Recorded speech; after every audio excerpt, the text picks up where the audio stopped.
Hi all. ഈ ഒരു വീഡിയോയിൽ നമ്മൾ ഡിസ്കസ് ചെയ്യാൻ പോകുന്നത് കാൾഡർ-ഹീസ് കോമ്പൻസേഷൻ പ്രിൻസിപ്പിൾ ആണ്. നമ്മൾ പ്രീവിയസ് വീഡിയോയിൽ പരറ്റോ ഒപ്റ്റിമാലിറ്റി വളരെ ഡീറ്റെയിൽ ആയിട്ട് നമ്മൾ ഡിസ്കസ് ചെയ്തു. ഈ പരറ്റോ ഒപ്റ്റിമാലിറ്റി എന്നൊരു ഇംപ്രൂവ്മെന്റ് ആണ് നമുക്ക് കാൾഡർ-ഹീസ് കോമ്പൻസേഷൻ ക്രൈറ്റീരിയയിൽ നമുക്ക് ഡിസ്കസ് ചെയ്യാൻ സാധിക്കുക. അപ്പോൾ ഓൾറെഡി നമ്മൾ ഡിസ്കസ് ചെയ്ത പോലെ പരറ്റോ ഒപ്റ്റിമാലിറ്റിയിൽ ഈ സോഷ്യൽ വെൽഫെയർ മാക്സിമൈസ് ചെയ്യുന്ന പോയിന്റ് എപ്പോഴാണ്? When it is impossible to make one person better off without making other worse off. ഒരാളെ പോലും വേഴ്സ് ഓഫ് ആക്കാതെ നിങ്ങൾക്ക് ഇനി ഒരാളെ ഇംപ്രൂവ് ചെയ്യാൻ സാധിക്കാത്ത വരുന്ന സിറ്റുവേഷനിലാണ് സോഷ്യൽ വെൽഫെയർ മാക്സിമത്തിൽ എത്തുക എന്നാണ് പറയുന്നത്. അപ്പം ഈ കാൾഡർ-ഹീസ് കോമ്പൻസേഷൻ ക്രൈറ്റീരിയയിലേക്ക് നമ്മൾ വന്നു കഴിയുമ്പോൾ നമുക്ക് ഇവിടെ കാണാൻ സാധിക്കുന്നത്, നിങ്ങൾ ജനറലി സംഭവിക്കുന്ന ഡെവലപ്മെന്റ് പ്രോജക്റ്റുകൾ നോക്കുക. ഒരു റോഡ് വരുന്നു അല്ലെങ്കിൽ ഒരു ബ്രിഡ്ജ് വരുന്നു. ഈ ഒരു സാഹചര്യത്തിൽ നമുക്കറിയാം ചില ആളുകൾക്ക് ഈ റോഡ് അല്ലെങ്കിൽ ഈ ബ്രിഡ്ജസിന്റെ ബെനിഫിറ്റ് കിട്ടാൻ വേണ്ടി നമ്മൾ എന്ത് ചെയ്യണം? കുറെ ആളുകളുടെ വീട്, അവരുടെ പ്രോപ്പർട്ടി കാര്യങ്ങളൊക്കെ നമ്മൾ എന്ത് ചെയ്യേണ്ടി വരും? അക്വയർ ചെയ്തതായിട്ട് വരും, അല്ലെങ്കിൽ അത് നമ്മൾ എന്ത് ചെയ്യണം? ഗവൺമെന്റിന് വിട്ടുകൊടുക്കേണ്ടതായിട്ട് വരാം. അപ്പം ഇങ്ങനെ ചില സോഷ്യൽ വെൽഫെയർ അല്ലെങ്കിൽ ഒരു കോമൺ സോഷ്യൽ വെൽഫെയറിന് വേണ്ടി ചില സിറ്റുവേഷൻസിൽ ചില ആളുകളെ നിങ്ങൾക്ക് എന്ത് ചെയ്യണം? വേഴ്സ് ഓഫ് ചെയ്യേണ്ടതായിട്ട് വരാം.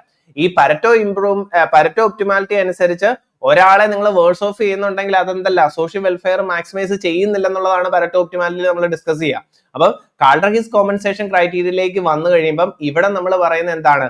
ചില സിറ്റുവേഷൻസിൽ നമുക്ക് ചില ആളുകളെ വേഴ്സ് ഓഫ് ചെയ്തേ പറ്റൂ, ചില കോമൺ ഇംപ്രൂവ്മെന്റ് അല്ലെങ്കിൽ സോഷ്യൽ വെൽഫെയർ ഇംപ്രൂവ് ചെയ്യാൻ വേണ്ടി. അപ്പം ഈ ഒരു സിറ്റുവേഷൻസിനെയാണ് നമ്മൾ ഡീറ്റെയിൽഡ് ആയിട്ട് കാൾഡർ-ഹീസ് കോമ്പൻസേഷൻ ക്രൈറ്റീരിയയിൽ ഡിസ്കസ് ചെയ്യുക. അപ്പൊ ഇതിനെ നമ്മൾ ഡെവലപ്പ് ചെയ്യാൻ അല്ലെങ്കിൽ ഇതിനെ കാണിക്കാൻ വേണ്ടി നമ്മൾ ഇവിടെ യൂട്ടിലിറ്റി പോസിബിലിറ്റി ഫ്രോണ്ടിയർ വെച്ച് നമ്മൾ ഇത് എക്സ്പ്ലെയിൻ ചെയ്യുന്നുണ്ട്. അതിലേക്ക് നമുക്ക് വരാം. But in the real world there are social changes which increase the welfare of one individual and decrease the welfare of other individual. So the Pareto optimality was criticized and the lack of interpersonal comparison of utility was also another issue in the Pareto optimality. അപ്പം Pareto optimality അനുസരിച്ച് ഒരാളെ verse of ചെയ്തുകൊണ്ട് മറ്റൊരാളെ improve ചെയ്യുന്നത് എന്തല്ല, social welfare maximise ചെയ്യത്തില്ല. അപ്പം real സിറ്റുവേഷൻസിൽ ചില സമയത്ത് ചില ആളുകളെ ഇംപ്രൂവ് ചെയ്യാൻ വേണ്ടി ചില ആളുകളെ എന്ത് ചെയ്യണം? അവരുടെ വെൽഫെയറിനെ ഡിക്രീസ് ചെയ്യേണ്ടതായിട്ട് വരാറുണ്ട്. അപ്പം ഈ ഒരു സിറ്റുവേഷനെയാണ് നമ്മൾ ഇവിടെ ഡിസ്കസ് ചെയ്യുക. അതുപോലെ തന്നെ ഇന്റർപേഴ്സണൽ കമ്പാരിസൺസ്, അതായത് നമുക്കറിയാം പലരുടെയും ഓരോ ഇൻഡിവിജ്വൽസിന്റെയും യൂട്ടിലിറ്റീസ് പറയുന്നത് ഡിഫറെന്റ് ആണ്. എനിക്കിപ്പം ഒരു പർട്ടിക്കുലർ ബെനിഫിറ്റ് ഉണ്ടാകുന്നത് എന്റെ സൈക്കോളജിക്കലായിട്ടും അല്ലെങ്കിൽ എന്റെ സാറ്റിസ്ഫാക്ഷൻ ലെവലിനെ ബേസ് ചെയ്തിട്ടായിരിക്കും എനിക്ക് ബെനിഫിറ്റ് ഉണ്ടാകുക. മറ്റൊരാൾക്ക് അങ്ങനെ ആ സെയിം സാറ്റിസ്ഫാക്ഷൻ തന്നെ ആയിരിക്കണം എന്നില്ല ആ ഒരു ഇംപ്രൂവ്മെന്റ് ഉണ്ടാകുന്നത്. അപ്പൊ ഇങ്ങനെയുള്ള ഇന്റർപേഴ്സണൽ കമ്പാരിസൺസും ഡിസ്കസ് ചെയ്യാൻ ആർക്ക് സാധിച്ചില്ല? പരറ്റോ ഒപ്റ്റിമാലിറ്റിക്ക് സാധിച്ചില്ല. അപ്പൊ നമ്മൾ നേരത്തെ എഫിഷ്യൻസി ഇൻ എക്സ്ചേഞ്ച് അല്ലെങ്കിൽ ഈ എഫിഷ്യൻസി ഇൻ എക്സ്ചേഞ്ച് എന്ന് പറയുന്ന മാർജിനൽ കണ്ടീഷൻ ഡിസ്കസ് ചെയ്ത സമയത്ത് യൂട്ടിലിറ്റി പോസിബിലിറ്റി കർവ് നമ്മൾ ഡിസ്കസ് ചെയ്തത് അല്ലേ? യൂട്ടിലിറ്റി പോസിബിലിറ്റി കർവ് എന്ന് പറയുന്ന ഒരു കർവ് വെച്ചു. അപ്പൊ ഇവിടെ നോക്കാം, ഇവിടെ ഞാൻ എടുത്തിരിക്കുന്ന ക്യൂ എന്ന് പറയുന്ന ഒരു പോയിന്റ് എടുക്കുവാണ്. ഈ യൂട്ടിലിറ്റി പോസിബിലിറ്റി കർവിന്റെ ഉള്ളില് ക്യൂ എന്ന് പറയുന്ന ഒരു പോയിന്റ് എടുക്കുന്നു. അപ്പം ഈ ക്യൂവിൽ നിന്ന് ആറിലേക്കുള്ള മൂവ്മെന്റ് പരറ്റോ ഇംപ്രൂവ്മെന്റ് ആണോ അല്ലയോ എന്ന് നിങ്ങളൊന്ന് ആലോചിച്ച് പറഞ്ഞേ. ക്യൂവിൽ നിന്ന് ആറിലേക്കുള്ള മൂവ്മെന്റ് പരറ്റോ ഇംപ്രൂവ്മെന്റ് ആണോ? അതായത് ക്യൂവിൽ നിന്ന് ആറിലേക്ക് മൂവ് ചെയ്യുമ്പോൾ എന്ത് സംഭവിക്കുന്നു? ബിയുടെ യൂട്ടിലിറ്റി ഇൻക്രീസ് ചെയ്യുന്നു, എയുടെ യൂട്ടിലിറ്റി എന്ത് സംഭവിച്ചില്ല? ചേഞ്ച് ഒന്നും സംഭവിച്ചിട്ടില്ല. അപ്പൊ അവിടെ എന്താണ്? പരറ്റോ ഇംപ്രൂവ്മെന്റ് നടന്നിരിക്കുന്നത് അല്ലെ? പരറ്റോ ഇംപ്രൂവ്മെന്റ് എന്ന് പറഞ്ഞാൽ എന്താണ്? ഒരാളെ പോലും വേഴ്സ് ഓഫ് ആക്കാതെ നമുക്ക് മറ്റൊരാളെ ഇംപ്രൂവ് ചെയ്യാൻ സാധിക്കുന്ന സിറ്റുവേഷനിലാണ് പരറ്റോ ഇംപ്രൂവ്മെന്റ് എന്ന് വിളിക്കുക. അല്ലെങ്കിൽ എന്താണ്? സോഷ്യൽ വെൽഫെയർ മാക്സിമൈസ് ചെയ്യാൻ പറ്റുന്ന സിറ്റുവേഷൻ. അപ്പൊ ക്യൂവിൽ നിന്ന് ആറിലേക്ക് നിങ്ങൾ മൂവ് ചെയ്യുമ്പോൾ ആക്ച്വലി എന്താ സംഭവിക്കുന്നത്? ബിയുടെ യൂട്ടിലിറ്റി കൂടുന്നു, എയുടെ യൂട്ടിലിറ്റിക്ക് വ്യത്യാസമൊന്നുമില്ല. ഇനി അതുപോലെ തന്നെ ക്യൂവിൽ നിന്ന് എസിലേക്കുള്ള മൂവ്മെന്റ്, ക്യൂവിൽ നിന്ന് എസിലേക്കുള്ള മൂവ്മെന്റ് എടുത്ത് നോക്കുമ്പോൾ എന്ത് സംഭവിക്കുന്നത്? എയുടെ യൂട്ടിലിറ്റി ഇൻക്രീസ് ചെയ്യുന്നു, ബിയുടെ യൂട്ടിലിറ്റിക്ക് എന്താണ്? ഒരു വ്യത്യാസവും ഇവിടെ സംഭവിച്ചിട്ടില്ല. അപ്പൊ അതും എന്താണ്? ഇതും ഒരു പരറ്റോ ഇംപ്രൂവ്മെന്റ് ആണ്. അപ്പൊ ഇത് രണ്ടും പരറ്റോ ഇംപ്രൂവ്മെന്റ് ആണ്. ഇനി അടുത്തത് നമുക്ക് എടുക്കാൻ പറ്റുന്നത് ക്യൂവിൽ നിന്ന് ജിയിലേക്കുള്ള മൂവ്മെന്റ്. ക്യൂവിൽ നിന്ന് ജിയിലേക്ക് മൂവ്മെന്റ് ചെയ്യുമ്പോൾ എന്ത് സംഭവിക്കുന്നു? എയുടെ യൂട്ടിലിറ്റി ഇൻക്രീസ് ചെയ്യുന്നു, ബിയുടെ യൂട്ടിലിറ്റി ഇൻക്രീസ് ചെയ്യുന്നു. അപ്പൊ അതും എന്ത് തന്നെയാ? പരറ്റോ ഇംപ്രൂവ്മെന്റ് തന്നെയാ. കാരണം പരറ്റോ ഇംപ്രൂവ്മെന്റിൽ ഇത്രയേ നമ്മൾ പറയുന്നുള്ളൂ, ഒരാളെ പോലും വേഴ്സ് ഓഫ് ആക്കാതെ നിങ്ങൾക്ക് എന്ത് ചെയ്യാൻ സാധിക്കും? മറ്റൊരാളെ ഇംപ്രൂവ് ചെയ്യാൻ സാധിച്ചു കഴിഞ്ഞാൽ പരറ്റോ ഇംപ്രൂവ്മെന്റ് ആണ്. അപ്പം ക്യൂവിൽ നിന്ന് ആറിലേക്കുള്ള മൂവ്മെന്റും ക്യൂവിൽ നിന്ന് എസിലേക്കുള്ള മൂവ്മെന്റിലും ആരും വേഴ്സ് ഓഫ് ആവുന്നില്ല, പക്ഷെ ഒരാളുടെ യൂട്ടിലിറ്റി ഇൻക്രീസ് ചെയ്യുന്നുണ്ട്. ഇനി ക്യൂവിൽ നിന്ന് ജിയിലേക്കുള്ള മൂവ്മെന്റ് വന്നു കഴിയുമ്പോൾ എന്താ? രണ്ടുപേർക്കും ഇംപ്രൂവ്മെന്റ് സംഭവിക്കുന്നുണ്ട്, രണ്ടുപേർക്കും ബെനിഫിറ്റ് സംഭവിക്കുന്നുണ്ട്. രണ്ടുപേർക്ക് ബെനിഫിറ്റ് സംഭവിച്ചാലും അത് എന്ത് തന്നെയാണ്? പരറ്റോ ഇംപ്രൂവ്മെന്റ് തന്നെയാണ്. അപ്പം ഇവിടെ ക്യൂവിൽ നിന്ന് ആറിലേക്കോ ജിയിലേക്കോ എസിലേക്കോ മൂവ് ചെയ്ത് കഴിഞ്ഞാൽ ഇതെല്ലാം എന്ത് തന്നെയാണ്? പരറ്റോ മൂവ്മെന്റ് തന്നെയാണ്. ഇനി നമ്മൾ അടുത്ത ഒരു പോയിന്റ് എടുക്കുകയാണ്, ടി എന്ന് പറയുന്ന പോയിന്റ്. അതായത് ക്യൂവിൽ നിന്ന് ടിയിലേക്കുള്ള മൂവ്മെന്റ് ആണ്. അപ്പൊ ക്യൂവിൽ നിന്ന് ടിയിലേക്കുള്ള മൂവ്മെന്റ് നടക്കുമ്പോൾ എന്താ സംഭവിക്കുക? ബിയുടെ യൂട്ടിലിറ്റി ഇൻക്രീസ് ചെയ്തു, പക്ഷെ എയുടെ യൂട്ടിലിറ്റി എന്ത് സംഭവിച്ചു? ഡിക്രീസ് സംഭവിച്ചു. ബിയുടെ യൂട്ടിലിറ്റി ഇൻക്രീസ് ചെയ്തു, പക്ഷെ എയുടെ യൂട്ടിലിറ്റി ഡിക്രീസ് ചെയ്തു. അപ്പൊ പരറ്റോ ഒപ്റ്റിമാലിറ്റി അനുസരിച്ച് ഈ ക്യൂവിൽ നിന്ന് ജിയിലേക്കുള്ള മൂവ്മെന്റ് ഒരിക്കലും എന്തല്ല? പരറ്റോ ഇംപ്രൂവ്മെന്റ് അല്ല. സോഷ്യൽ വെൽഫെയർ അവിടെ മാക്സിമൈസ് ചെയ്യുന്നില്ല. ഇവിടെ എന്താ സംഭവിച്ചിരുന്നത്? എയുടെ യൂട്ടിലിറ്റി ഡിക്രീസ് ചെയ്തിരിക്കുന്നത്. അപ്പൊ എയുടെ യൂട്ടിലിറ്റി ഡിക്രീസ് ചെയ്താൽ അത് ഒരിക്കലും സോഷ്യൽ വെൽഫെയർ മാക്സിമൈസ് ചെയ്യുന്ന സിറ്റുവേഷൻ അല്ലെങ്കിൽ സോഷ്യൽ ഇംപ്രൂവ്മെന്റ് ആണെന്ന് നമുക്ക് പറയാൻ സാധിക്കത്തില്ല. അപ്പൊ പരറ്റോ ഇംപ്രൂവ്മെന്റ് അനുസരിച്ച് ഒരാളെ പോലും വേഴ്സ് ഓഫ് ആക്കാതെ മറ്റൊരാൾക്ക് നിങ്ങൾക്ക് ഇംപ്രൂവ്മെന്റ് കൊണ്ടുവരാമെങ്കിൽ അതെന്താണ്? പരറ്റോ ഇംപ്രൂവ്മെന്റ് ആണ്, അല്ലെങ്കിൽ സോഷ്യൽ വെൽഫെയർ ഇൻക്രീസ് ചെയ്യുന്നുണ്ട്. പക്ഷെ കാൾഡർ-ഹിസ് കോമ്പൻസേഷൻ ക്രൈറ്റീരിയയിലേക്ക് വരുന്ന കഴിയുമ്പം നമ്മൾ ഇവിടെ കാണുന്നത് ഈ ക്യൂവിൽ നിന്ന് ടിയിലേക്കുള്ള മൂവ്മെന്റില് ബിക്ക് എന്താണ്? ഏകദേശം ഒരു ഇത്രയും എമൗണ്ട് അല്ലെ, ഏകദേശം ഇത്രയും എമൗണ്ട് അവിടെ ബെനിഫിറ്റ് ഉണ്ടാവുന്നുണ്ട്. ഇനി അതുപോലെ തന്നെ എയിനെ അപേക്ഷിച്ച് എന്താണ്? എയ്ക്ക് ഏകദേശം ഇത്രയും പോർഷൻസ് ലോസും ഉണ്ടാവുന്നുണ്ട്.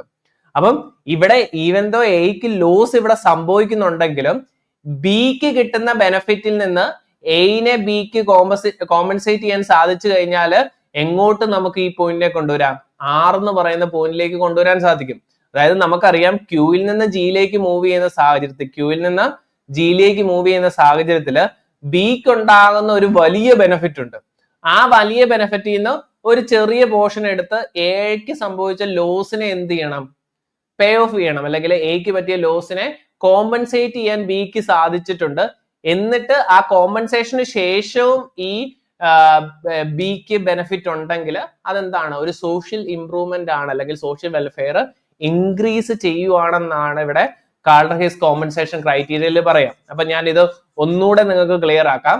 ഇവിടെ നമ്മൾ ആദ്യം പറഞ്ഞത് ക്യൂ എന്ന് പറയുന്ന പോയിന്റിൽ നിന്ന് ആറിലേക്കുള്ള മൂവ്മെന്റും എസിലേക്കുള്ള മൂവ്മെന്റും ജിയിലേക്കുള്ള മൂവ്മെന്റും എന്താണ്? പരറ്റോ ഇംപ്രൂവ്മെന്റ് ആണ്. കാരണം ക്യൂവിൽ നിന്ന് ആറിലേക്ക് മൂവ് ചെയ്ത് കഴിയുമ്പോൾ ബിയുടെ വെൽഫെയർ യൂട്ടിലിറ്റി ഇൻക്രീസ് ചെയ്യുന്നു, എയുടെ യൂട്ടിലിറ്റിക്ക് ചേഞ്ച് ഇല്ല. അതെന്താണ്? പരറ്റോ ഇംപ്രൂവ്മെന്റ് ആണ്. സോഷ്യൽ വെൽഫെയർ ഇൻക്രീസ് ചെയ്യുന്നുണ്ട്. ഒരാളെ പോലും വേഴ്സ് ഓഫ് ആക്കാതെ മറ്റൊരാളെ നമുക്ക് ഇംപ്രൂവ് ചെയ്യാൻ സാധിക്കുന്നു. അപ്പം എനെ വേഴ്സ് ഓഫ് ആക്കാതെ ബിനെ എന്ത് ചെയ്യാൻ സാധിച്ചു? ഇംപ്രൂവ് ചെയ്യാൻ സാധിച്ചു. ക്യൂവിൽ നിന്ന് എസിലേക്കുള്ള മൂവ്മെന്റ് നോക്കിക്കഴിഞ്ഞാൽ ഏതാണ്? എക്ക് ഇംപ്രൂവ്മെന്റ് സംഭവിച്ചു, ബിക്ക് ഒരു ചേഞ്ചും സംഭവിച്ചില്ല. അപ്പൊ അതും എന്താണ്? പരറ്റോ ഇംപ്രൂവ്മെന്റ് ആണ്. സോഷ്യൽ വെൽഫെയർ ഇൻക്രീസ് ചെയ്യുന്നുണ്ട്. ഇനി അടുത്തത് ക്യൂവിൽ നിന്ന് ജിയിലേക്കുള്ള മൂവ്മെന്റ് നോക്കിക്കഴിയുമ്പോൾ രണ്ട് വ്യക്തികൾക്കും അവിടെ എന്താണ്? യൂട്ടിലിറ്റി ഇൻക്രീസ് ചെയ്യുന്നു. അതും എന്താണ്? സോഷ്യൽ വെൽഫെയർ മാക്സിമൈസ് ചെയ്യുന്നുണ്ട്.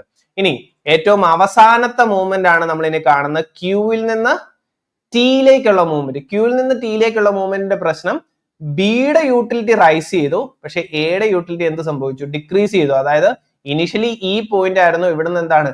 ഇത്രയും പോയിന്റ് എന്താണ്? എയുടെ യൂട്ടിലിറ്റി ഡിക്രീസ് ചെയ്തു. അപ്പം ഇവിടെ പരറ്റോ ഒപ്റ്റിമാലിറ്റി അനുസരിച്ച്, അല്ലെങ്കിൽ പരറ്റോ ഒപ്റ്റിമാലിറ്റി തിയറി അനുസരിച്ച് ഇത് എന്തല്ല? സോഷ്യൽ വെൽഫെയർ ഇംപ്രൂവ് ചെയ്യുന്നില്ല, അല്ലെങ്കിൽ ഇൻക്രീസ് ചെയ്യുന്നില്ല. ഇവിടെ എന്താണ്? ഒരാൾ വേഴ്സ് ഓഫ് ആയി. ഒരാളെ പോലും വേഴ്സ് ഓഫ് ആക്കാതെ നിങ്ങൾക്ക് ഇംപ്രൂവ്മെന്റ് പോസിബിൾ ആണെങ്കിൽ മാത്രമേ അത് സോഷ്യൽ വെൽഫെയർ ഇൻക്രീസ് ചെയ്യത്തുള്ളൂ, അല്ലെങ്കിൽ പരറ്റോ ഇംപ്രൂവ്മെന്റ് ആയിട്ട് നമുക്ക് പറയാൻ സാധിക്കുള്ളൂ. അപ്പൊ പരറ്റോ ഇംപ്രൂവ്മെന്റ് ആക്ച്വലി ഏതാണ്? ക്യൂവിൽ നിന്ന് ആറിലേക്കും ജിയിലേക്കും എസിലേക്കും ഉള്ള മൂവ്മെന്റ് ആണ്. ഇനി കാൾഡർ-ഹിസ് കോമ്പൻസേഷൻ ക്രൈറ്റീരിയയിൽ പറയുന്നത് ക്യൂവിൽ നിന്ന് ടിയിലേക്കുള്ള movement still social welfare maximise ചെയ്യും. പരറ്റോ ഒപ്റ്റിമാലിറ്റി പറഞ്ഞ പോലെയല്ല, ഈവൻ ക്യൂവിൽ നിന്ന് ടിയിലേക്കുള്ള മൂവ്മെന്റ് അവിടെ സോഷ്യൽ വെൽഫെയർ മാക്സിമൈസ് ചെയ്യും. എപ്പോൾ? ഇവിടെ ക്യൂവിൽ നിന്ന് ടിയിലേക്കുള്ള മൂവ്മെന്റ് വഴി ബിക്ക് കിട്ടുന്ന ഒരു ബെനിഫിറ്റ് ഉണ്ട് അല്ലെ? ബിക്ക് ഏകദേശം ഈ പോയിന്റിൽ നിന്ന് ഏതാണ്? ഈ ഒരു പർട്ടിക്കുലർ പോയിന്റ് ഇത്രയും ബെനിഫിറ്റ് സംഭവിക്കുന്നുണ്ട്. ഈ ബെനിഫിറ്റ്, ഈ ബിക്ക് സംഭവിക്കുന്ന ബെനിഫിറ്റ്, പിന്നെ അതുപോലെ തന്നെ എക്ക് ഒരു സെർട്ടൈൻ പോർഷൻ എന്താണ്? ലോസ് സംഭവിക്കുന്നുണ്ട്. അപ്പൊ ബിക്ക് ഈ കിട്ടുന്ന ബെനിഫിറ്റിൽ നിന്ന്, അതായത് ബിക്ക് കിട്ടുന്ന ബെനിഫിറ്റിന്റെ ഒരു മോണിറ്ററി ടേംസ് ഉണ്ട്. ആ മോണിറ്ററി ടേംസ് യൂസ് ചെയ്തുകൊണ്ട് എനെ കോമ്പൻസേറ്റ് ചെയ്യാൻ സാധിച്ചു. എന്നിട്ട് സ്റ്റിൽ ബിക്ക് അവിടെ ഒരു നെറ്റ് ഗെയിൻ ഉണ്ടെങ്കിൽ അതെന്താണ്? സോഷ്യൽ വെൽഫെയർ ഇംപ്രൂവ് ചെയ്യാൻ സാധിക്കും. ഇങ്ങനെ ബിയുടെ ബെനിഫിറ്റ് ചെയ്യുന്ന എനെ ബി കോമ്പൻസേറ്റ് ചെയ്ത് കഴിയുമ്പോൾ ഈ പോയിന്റ് എങ്ങോട്ട് വരും? ഈ ആർ എന്ന് പറയുന്ന പോയിന്റിലേക്ക് എത്തുന്നു. അപ്പൊ ഈ ആർ എന്ന് പറയുന്ന പോയിന്റിലേക്ക് എത്തിക്കഴിയുമ്പോൾ എന്താണ്? ഇത്രയും പോർഷൻ കോമ്പൻസേഷൻ ആയിട്ട് എക്ക് കൊടുക്കുന്നു. അപ്പൊ ആ കൊടുത്ത പോർഷൻ യൂസ് ചെയ്തുകൊണ്ട് എയുടെ ആ ലോസിനെ ബിക്ക് കോമ്പൻസേറ്റ് ചെയ്യാൻ സാധിച്ചിട്ടുണ്ടെങ്കിൽ സ്റ്റിൽ അവിടെ എന്താണ് സോഷ്യൽ വെൽഫെയർ ഇൻക്രീസ് ചെയ്യുകയാണ്. അപ്പം ഈ ഒരു ടി എന്ന് പറയുന്ന പോയിന്റിൽ നിന്ന് ഇത് എങ്ങോട്ട് വരും, ആർ എന്ന് പറയുന്ന പോയിന്റിലേക്ക് വരും. അപ്പം ഇതിന് ഏതാണ് സോഷ്യൽ വെൽഫെയർ ഒരാളെ ഈവൻ ചില ആളുകൾക്ക് അവരുടെ യൂട്ടിലിറ്റി ഡിക്രീസ് ചെയ്താലും ഈ യൂട്ടിലിറ്റി ഇൻക്രീസ് ചെയ്ത ആളുകൾക്ക് ഈ ഡിക്രീസ് ചെയ്ത ആളുകൾക്ക് കോമ്പൻസേറ്റ് ചെയ്യാൻ സാധിച്ചു കഴിഞ്ഞാൽ സോഷ്യൽ വെൽഫെയറിനെ അവിടെ മാക്സിമൈസ് ചെയ്യാൻ സാധിക്കും എന്നുള്ള ആ ഒരു ഐഡിയയാണ് എവിടെ നമ്മൾ കാണുന്നത്, ഈ കാൾഡർ-ഹിസ് കോമ്പൻസേഷൻ ക്രൈറ്റീരിയയിൽ കാണാം. അപ്പം അതിനെക്കുറിച്ച് നമുക്കൊന്ന് ഡീറ്റെയിൽ ആയിട്ട് ഡിസ്കസ് ചെയ്യാം. The modern economics like Calder, Sitowski and Hicks opinion that any changes in the allocation of resources will make someone better off and other worse off. But it is always possible to increase the social welfare as long as the person who gains from the exchange is able to and willing to compensate those who lose from the change and yet remain better off. അപ്പം ഈ ഒരു ചേഞ്ചസിൽ നിന്ന് better off ആകുന്ന ആളുകൾക്ക് അല്ലെങ്കിൽ അവരുടെ utility increase ചെയ്യുന്ന ആളുകൾക്ക് ലോസ് സംഭവിച്ച ആളുകൾക്ക് എന്താണ് കോമ്പൻസേറ്റ് ചെയ്യാൻ സാധിക്കുന്നു. ഈ കോമ്പൻസേഷന് ശേഷവും ആ ആദ്യത്തെ ആളുകൾക്ക് അവിടെ ഏതാണ് ഒരു നെറ്റ് ഗെയിൻ ഉണ്ടെങ്കിൽ അതെന്താണ് അവിടെ നമുക്ക് സോഷ്യൽ വെൽഫെയറിനെ ഇൻക്രീസ് ചെയ്യുന്നത്. അപ്പൊ ഇതിനെയാണ് നമ്മൾ എന്ത് വിളിക്കുക, കാൾഡർ-ഹിസ് കോമ്പൻസേഷൻ ക്രൈറ്റീരിയ അല്ലെങ്കിൽ മോഡേൺ വെൽഫെയർ ക്രൈറ്റീരിയ എന്ന് വിളിക്കുക. Nicholas Calder and John Hicks suggested the following approach to establishing a welfare criterion. The compensation criteria, also known as New Welfare Economics, have been formulated by Hicks, Calder and Sitowski. അപ്പം ഇവിടെ നമ്മൾ ഇപ്പൊ discuss ചെയ്യുന്നത് ഹിക്സിന്റെയും കാൾഡറിന്റെയും criteria ആണ്. ഇതിന് ശേഷമാണ് ഇതിന്റെ ഒരു ഇംപ്രൂവ്ഡ് വേർഷൻ ആയിട്ട് അല്ലെങ്കിൽ സിറ്റോസ്കി പാരഡോക്സ് നമ്മൾ അല്ലെങ്കിൽ സിറ്റോസ്കി ക്രൈറ്റീരിയ നമ്മൾ ഡിസ്കസ് ചെയ്യുക. സിറ്റോസ്കി ഡബിൾ ക്രൈറ്റീരിയ എന്നാണ് നമ്മൾ വിളിക്കുക. അപ്പം ഇവിടെ കാൾഡർ-ഹിസ് കോമ്പൻസേഷൻ ക്രൈറ്റീരിയ ആണ് നമ്മൾ ഡിസ്കസ് ചെയ്യുക. The individual criteria of Calder and Hicks are jointly known as Calder-Hicks criterion. The Calder-Hicks criterion evaluate alternative situation on the basis of monetary valuation of different person. Calder-Hicks compensation criteria state that a change constitute an improvement in the social welfare if those who benefit from it could compensate those who are hurt and still be left with some net gain. അപ്പൊ gainers എന്ത് ചെയ്യണം, ലൂസേഴ്സിനെ എന്ത് ചെയ്യണം, compensate ചെയ്യണം. എന്നിട്ട് അതിനുശേഷവും അവിടെ net ഗെയിനേഴ്സിന് ഉണ്ടെങ്കിൽ അതെന്താണ് സോഷ്യൽ വെൽഫെയർ ഇംപ്രൂവ് ചെയ്യണം. According to Kaldor, increase in the social welfare that if someone are made better off and other made worse off, then the gainers could compensate the losses and still be better off. Hicks presented the same criteria in little bit different way. A change is an improvement if the losers in the change situation cannot profitably bribe the gainers not to change from the original situations. Actually ഇവർ രണ്ട് വ്യക്തികളും പറഞ്ഞിരിക്കുന്നത് എന്താണ്, രണ്ട് point of view എന്നാണ് പറഞ്ഞിരിക്കുന്നത്. Kaldor പറഞ്ഞിരിക്കുന്നത് എന്താണ്, ഒരു ഗെയിനേഴ്സിന്റെ പോയിന്റ് ഓഫ് വ്യൂയിൽ നിന്നും ഹിക്സ് പറഞ്ഞിരിക്കുന്ന ലോസേഴ്സിന്റെ പോയിന്റ് ഓഫ് വ്യൂ എന്നാണ്. അപ്പൊ രണ്ടുപേരുടെയും ക്രൈറ്റീരിയ എസെൻഷ്യലി പറയുന്ന കാര്യം സെയിം ആണ്. എന്ത് സംഭവിക്കണം, ഒന്നെങ്കിൽ ഗെയിനേഴ്സ് എന്ത് ചെയ്യണം, ഈ ലോസേഴ്സിന് കോമ്പൻസേറ്റ് ചെയ്യണം. ആ കോമ്പൻസേഷൻ ചെയ്തതിനു ശേഷവും അവിടെ ഒരു നെറ്റ് ഗെയിൻ ഉണ്ടെങ്കിൽ അതെന്താണ് സോഷ്യൽ വെൽഫെയർ ഇംപ്രൂവ് ചെയ്യുകയാണ് നടക്കുക. The Kaldor formulated compensation principle from gainers point of view. Hicks formulated compensation principle from the losers point of view. The Calder does not require that the losers should actually be compensated. Rather, he required that the gainer should be able potentially to compensate the losses out of their gains. അപ്പൊ ഇവിടെ actual ആയിട്ടുള്ള ഒരു compensation അല്ല Kaldor പറയുന്നത്. ഇങ്ങനെ ഒരു compensation നടത്തേണ്ടി വന്നാലും ഇവിടെ ഗെയിനേഴ്സിന് ഒരു നെറ്റ് ഗെയിൻ ഉണ്ടെങ്കിൽ അതെന്താണ് സോഷ്യൽ വെൽഫെയർ ഇംപ്രൂവ് ചെയ്യുക എന്നാണ്. അപ്പൊ ഇവിടുത്തെ കുറച്ച് മേജർ അസംഷൻസ് ആണ് നമുക്ക് അടുത്ത് ഡിസ്കസ് ചെയ്യേണ്ടത്. അപ്പം ഇവിടെ നിങ്ങൾ അറിഞ്ഞിരിക്കേണ്ട എന്താണ് എസെൻഷ്യലി കാൾഡർ-ഹിക്സ് ക്രൈറ്റീരിയ പറയുക എന്നുള്ളതാണ്. എന്താണ്, it states that a change constitute an improvement in the social welfare if those who benefit from it could compensate those who are hurt and still be left with some net gain. അപ്പൊ ഇതിനെയാണ് നമ്മൾ എന്ത് വിളിക്കുക, Kaldor-Higgs compensation criteria എന്ന് നമ്മൾ വിളിക്കുക. അപ്പൊ അസംഷൻസിലേക്ക് നമുക്ക് പറയാം. അസംഷൻസ് ഞാൻ ജനറലി ഒന്ന് പെട്ടെന്ന് പറഞ്ഞു പോവാം. The satisfaction of an individual is independent of other and he is the best judge of his welfare. There exists no externality of consumption and production. the taste of the individual remain constant. The problem of production and exchange can be separated from the problem of distribution. Utility can be measured ordinarily and interpersonal comparison of utilities are not possible. It implicitly assumes the margin utility of money is the same for all individual in the society. അപ്പം ഇത്രയും assumptions നിങ്ങൾ ഒന്ന് ഓർത്തിരിക്കുക. ചില സാഹചര്യത്തിൽ assumptions directly ചോദിക്കാറുണ്ട്. അപ്പൊ ഇവിടെ എല്ലാം നമ്മൾ ഡിസ്കസ് ചെയ്യുമ്പോൾ എന്താണ് പെർഫെക്റ്റ് കോമ്പറ്റീഷൻ ആണ് അല്ലെങ്കിൽ പെർഫെക്റ്റ്ലി കോമ്പറ്റേറ്റീവ് ആയിട്ടുള്ള സിറ്റുവേഷൻ. അതുകൊണ്ടാണ് ഈ എക്സ്റ്റേണാലിറ്റീസിന്റെ കാര്യങ്ങളൊന്നും നമ്മളിവിടെ പരിഗണിക്കാത്തത്. പക്ഷെ എക്സ്റ്റേണാലിറ്റി പോലുള്ള കാര്യങ്ങൾ വന്നു കഴിയുമ്പോൾ അവിടെ എന്താണ് ചേഞ്ചസ് സംഭവിക്കും. ഇനി ടേസ്റ്റ് ആൻഡ് പ്രിഫറൻസിന്റെ കാര്യം, എല്ലാവരുടെയും ടേസ്റ്റ് ആൻഡ് പ്രിഫറൻസ് എല്ലായ്പ്പോഴും എന്താണ് ചേഞ്ച് ചെയ്യത്തില്ല. ഏറ്റവും important margin utility of money എന്ന് പറയുന്ന എല്ലാ ഇൻഡിവിജ്വൽസിനും സെയിം ആയിട്ടാണ് ഇവിടെ പരിഗണിക്കുക. Now let us see what happened to the social welfare if the utility possibility curve move outward due to adoption of a certain economic policy. The two individuals move from a point on the utility possibility curve to a point on a higher utility possibility curve. അപ്പൊ അടുത്ത നമ്മൾ discuss ചെയ്യാൻ പോകുന്നത് ഒരു policy adoption, ഒരു പുതിയ policy വന്നു കഴിയുമ്പോൾ ഈ യൂട്ടിലിറ്റി പോസിബിലിറ്റി കർവ് എന്ത് ചെയ്യാം, ഷിഫ്റ്റ് ചെയ്യാം. അതായത് ഒരു പഴയ യൂട്ടിലിറ്റി പോസിബിലിറ്റി കർവ് നിന്ന് ഒരു പുതിയ യൂട്ടിലിറ്റി പോസിബിലിറ്റി കർവിലേക്ക് മൂവ് ചെയ്യാം. അപ്പൊ നമ്മൾ നേരത്തെ പറഞ്ഞ സിറ്റുവേഷൻ ഒരു യൂട്ടിലിറ്റി പോസിബിലിറ്റി കർവിന്റെ ഉള്ളിൽ ഒരു പോയിന്റിൽ നിന്ന് യൂട്ടിലിറ്റി പോസിബിലിറ്റി കർവിലേക്കുള്ള മൂവ്മെന്റ് ആണ്. അവിടെ നമ്മൾ എന്താണ് പറഞ്ഞു, എങ്ങനെയാണ് കോമ്പൻസേറ്റ് ചെയ്ത് കഴിഞ്ഞാൽ. ഇനി ഒരു യൂട്ടിലിറ്റി പോസിബിലിറ്റി കർവിനുള്ളിൽ നിന്ന് മറ്റൊരു യൂട്ടിലിറ്റി പോസിബിലിറ്റി കർവിലേക്ക്, അതായത് ഇനിഷ്യലി ഇവിടെ കാണിച്ചനുസരിച്ച് യു വി എന്ന് പറയുന്നതാണ് ഇനിഷ്യൽ ആയിട്ടുണ്ടായിരുന്ന യൂട്ടിലിറ്റി പോസിബിലിറ്റി കർവ്. അതായത് എയുടെ യൂട്ടിലിറ്റിയും ബിയുടെ യൂട്ടിലിറ്റിയും തന്നിട്ടുണ്ട്.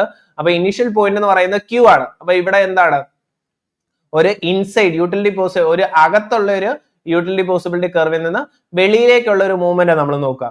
അപ്പൊ ഇവിടെ പറയുന്നത് ഈ ക്യൂവിൽ നിന്ന് പറയുന്ന പോയിന്റിൽ നിന്ന് എങ്ങോട്ടാണ്, ക്യൂവിൽ നിന്ന് ആറിലേക്കുള്ള മൂവ്മെന്റ് നടക്കുക. അപ്പൊ ഈ ക്യൂവിൽ നിന്ന് ആറിലേക്കുള്ള മൂവ്മെന്റ് നടക്കുമ്പോൾ എന്താ, ക്യൂവിലായിരുന്നപ്പം ബിയുടെ യൂട്ടിലിറ്റി ഇത്രയും പോർഷൻ ആയിരുന്നു, എയുടെ യൂട്ടിലിറ്റി ഇത്രയും പോർഷൻ ആയിരുന്നു. ഇനി എന്താ സംഭവിച്ചു, ആറിലേക്ക് മൂവ് ചെയ്തു. ആറിലേക്ക് മൂവ് ചെയ്യുമ്പോൾ എന്താ സംഭവിക്കുക, ആറിലേക്ക് നോക്കിക്കഴിഞ്ഞാൽ ബിയുടെ യൂട്ടിലിറ്റി കുറഞ്ഞു, എയുടെ യൂട്ടിലിറ്റി എന്താണ് ഇത്രയും കൂടി.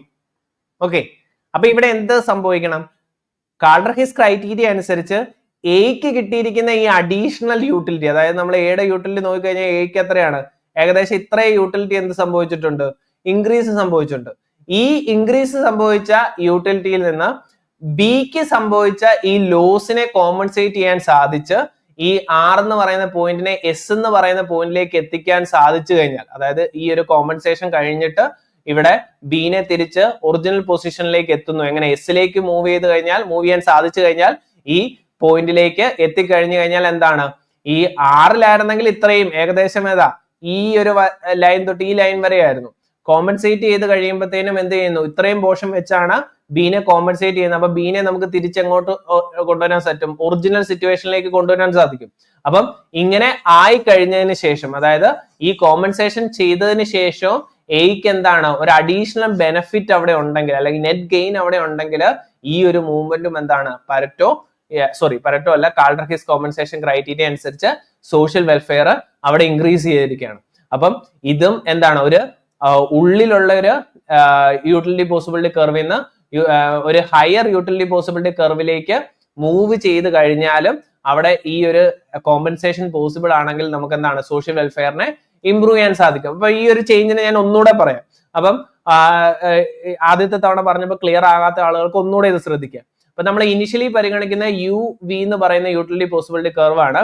അപ്പം ഇനിഷ്യലി അവിടുത്തെ ഇൻഡിവിജ്വൽ എവിടെയാണ്, ഇൻഡിവിജ്വൽസ് ബിയും എയും ഈ ഒരു സിറ്റുവേഷനിലാണ്, ക്യൂ എന്ന് പറയുന്ന പോയിന്റിലാണ്. അപ്പം എയുടെ യൂട്ടിലിറ്റി ഇത്രയും പോർഷൻ ആണ്, ബിയുടെ യൂട്ടിലിറ്റി ഇത്രയും പോർഷൻ ആണ്. അപ്പൊ ഇവിടെ എന്ത് സംഭവിക്കുന്നു, പുതിയൊരു എക്കണോമിക് പോളിസി വരുന്നു, ഒരു ന്യൂ എക്കണോമിക് പോളിസി വരുന്നു. അതിന്റെ ഭാഗമായിട്ട് ഈ യൂട്ടിലിറ്റി പോസിബിലിറ്റി കർവ് ഷിഫ്റ്റ് ചെയ്യുന്നു. യു ഡാഷ് ബി ഡാഷ് എന്ന് പറയുന്ന പുതിയൊരു യൂട്ടിലിറ്റി പോസിബിലിറ്റി കർവ് ആയിട്ട് ഷിഫ്റ്റ് ചെയ്യുന്നു. അപ്പം ഇവിടെ എന്താണ്, ഈ പുതിയ എക്കണോമിക് പോളിസിയുടെ ഭാഗമായിട്ട് ഈ മൂവ്മെന്റ് ക്യൂവിൽ നിന്ന് എങ്ങോട്ട് മൂവ് ചെയ്യുന്നു, ആർ എന്ന് പറയുന്ന പോയിന്റിലേക്ക് മൂവ് ചെയ്യുന്നു. അപ്പൊ ഈ ആർ എന്ന് പറയുന്ന പോയിന്റിൽ മൂവ് ചെയ്യുമ്പോൾ എന്താ സംഭവിച്ചത്, ബിയുടെ യൂട്ടിലിറ്റി ഡിക്രീസ് ചെയ്തു, എയുടെ യൂട്ടിലിറ്റി ഇൻക്രീസ് ചെയ്തു. എക്ക് ഇനിഷ്യലി ഇത്രയും പോയിന്റ് മാത്രമായിരുന്നു യൂട്ടിലിറ്റി ഉണ്ടായിരുന്നത്. ഈ പുതിയ പോളിസിയുടെ ഭാഗമായിട്ട് ആറിലേക്ക് മൂവ് ചെയ്തതിന്റെ ഭാഗമായിട്ട് ഇത്രയും പോർഷൻ എന്തായി, യൂട്ടിലിറ്റി ആയി. അപ്പം എക്ക് ഇവിടെ സംഭവിച്ചിരിക്കുന്ന അഡീഷണൽ യൂട്ടിലിറ്റി എന്ന് പറയുന്നത് ഇത്രയും പോർഷനായി, ഈ രണ്ട് ലൈനിന്റെ ഇടയ്ക്കുള്ള. ബിക്ക് സംഭവിച്ചത് എന്താണ്, ബിയുടെ യൂട്ടിലിറ്റി ഈ ഒരു പോയിന്റിൽ നിന്ന് ഈ ഒരു പോയിന്റിലേക്ക് ഡിക്രീസ് ചെയ്തു. അപ്പം കാൾഡർ-ഹിസ് കോമ്പൻസേഷൻ ക്രൈറ്റീരിയ അനുസരിച്ച് എന്ത് ചെയ്താൽ മതി, എക്ക് കിട്ടിയിരിക്കുന്ന ഈ അഡീഷണൽ യൂട്ടിലിറ്റിയിൽ നിന്ന് ഒരു പോർഷൻ യൂസ് ചെയ്തുകൊണ്ട് ബിയുടെ ലോസിനെ കോമ്പൻസേറ്റ് ചെയ്യാൻ സാധിക്കുമോ എന്ന് നോക്കുകയാണ്. അപ്പൊ എ എന്ത് ചെയ്യുന്നു, എയുടെ അഡീഷണൽ യൂട്ടിലിറ്റിയിൽ നിന്ന് കോമ്പൻസേറ്റ് ചെയ്തു എങ്ങോട്ട് വരുന്നു, ഈ പുതിയ യൂട്ടിലിറ്റി കർവിന്റെ എസ് എന്ന് പറയുന്ന പോയിന്റിലേക്ക് എത്താൻ സാധിക്കുമോ എന്ന് നോക്കുക. അപ്പൊ എസ് എന്ന് പറയുന്ന പോയിന്റിൽ വന്നു കഴിയുമ്പോൾ എന്താവും, ബി പഴയ പോയിന്റിലേക്ക് തിരിച്ചെത്തുന്നു, എക്ക് സ്റ്റിൽ എന്താണ് അവിടെ ഈ പഴയതിനേക്കാളും കൂടുതൽ എന്ത് സംഭവിച്ചു, യൂട്ടിലിറ്റി ഉണ്ട്. അപ്പൊ ഇങ്ങനെ ഒരു സിറ്റുവേഷൻസിലും അവിടെ എന്താണ് സോഷ്യൽ വെൽഫെയർ ഇംപ്രൂവ് ചെയ്യുകയാണ് സംഭവിക്കുക, അല്ലെങ്കിൽ ഇംപ്രൂവ്മെന്റ് ആണ് സംഭവിക്കുക. അപ്പം ഒരു ഇൻസൈഡ് യൂട്ടിലിറ്റി പോസിബിലിറ്റി കർവിൽ നിന്ന് ഒരു ഔട്ട്സൈഡ് ഒരു ന്യൂ യൂട്ടിലിറ്റി പോസിബിലിറ്റി കർവിലേക്കുള്ള മൂവ്മെന്റും അവിടെ എന്താണ് സോഷ്യൽ വെൽഫെയറിനെ ഇംപ്രൂവ് ചെയ്യുകയാണ് സംഭവിച്ചിരിക്കുക. അപ്പൊ അതിനെ എക്സ്പ്ലെയിൻ ചെയ്യാനാണ് ഇവിടെ നമ്മൾ ഈ ഒരു കർവ് നമ്മൾ കാണിച്ചിരിക്കുന്നത്. അപ്പം അതിന്റെ ഈ ഒരു PPT നിങ്ങൾ വായിച്ചു നോക്കിയാൽ മതി. ഞാനിപ്പോ പറഞ്ഞിരിക്കുന്ന എക്സ്പ്ലനേഷൻസ് ആണ് ഇവിടെ ഡീറ്റെയിൽ ആയിട്ട് നിങ്ങൾക്ക് തന്നിരിക്കുന്നത്. അപ്പൊ PPT നിങ്ങൾ ഒന്ന് ക്ലിയർ ആയിട്ട് വായിച്ചു നോക്കാം.